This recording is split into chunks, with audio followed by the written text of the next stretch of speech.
After mounting criticism and a week of disastrous congressional hearings, Kristi Noem is out as DHS secretary. The president made the announcement on Truth Social that Noem's new role, she's got another gig, will be special envoy for the Shield of the Americas, a new security initiative he says we're going to hear more about on Saturday. Her replacement, Republican Senator Markwayne Mullin of Oklahoma. The 48-year-old served 10 years in the House and has been in the Senate since 2023. He is known as the Senate whisperer for Trump. Mullin spoke to reporters after getting the news today. The president and I have a really good relationship. We talk all the time anyways.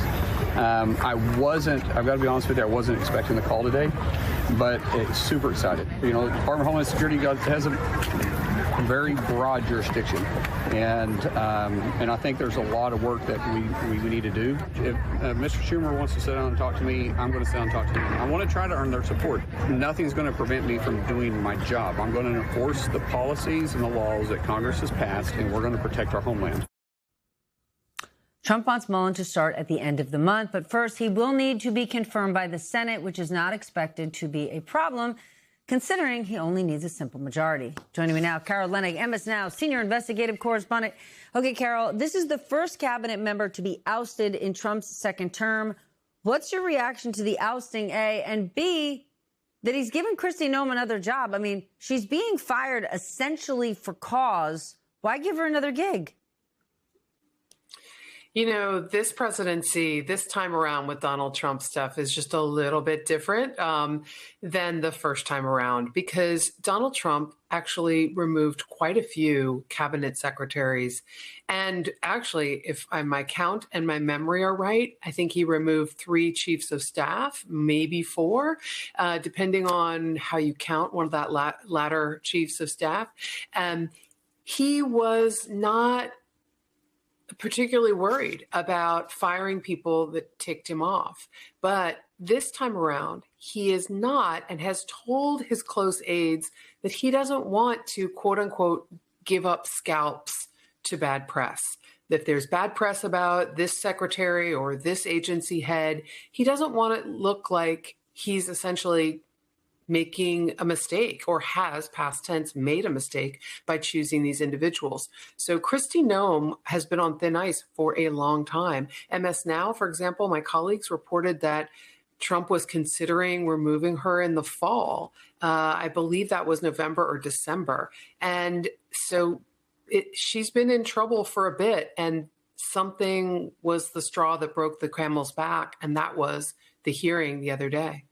Okay, well, as long as we're talking mistakes, I just want to share a bit of Kristi Noem's congressional hearings earlier this week, sort of a montage of moments, let's call it.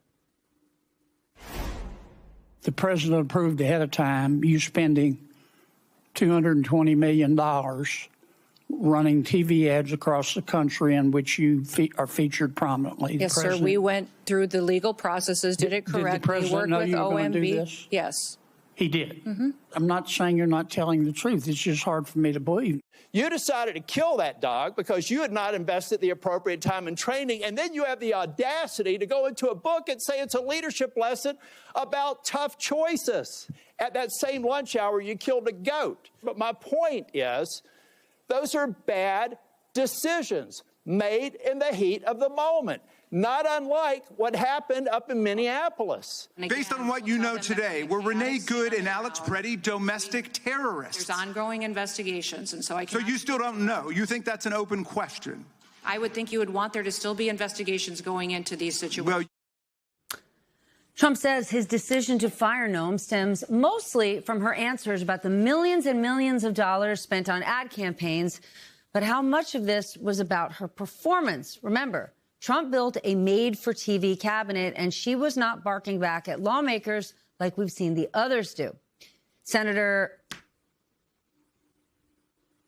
what do you think when you saw Congress go after her, Congress members on both sides of the aisle, and she didn't fight back Pam Bondi style? Was that what upset Donald Trump? Because his favorite thing is to see his people fight on TV. That's one of the reasons he likes Markwayne Mullin. Markwayne Mullin is on conservative TV, maybe more than anyone else in Congress. You know, it's hard to be right inside Donald Trump's head this moment because he does change his mind from time to time about people. I will agree with you that he loves combat and he loves when his people are slinging. But I don't think he loves seeing his secretary getting beat up by Republican senators he cares about, meaning he cares about their votes.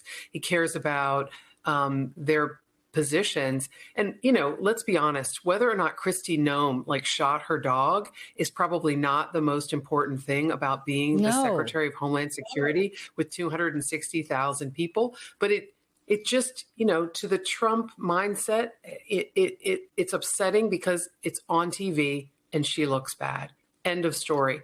But I don't think it's necessarily the level of combat she's engaged in. It's the fact that Republicans are showing their disgust with her, and she's not fighting them for a reason. They're Republicans, right?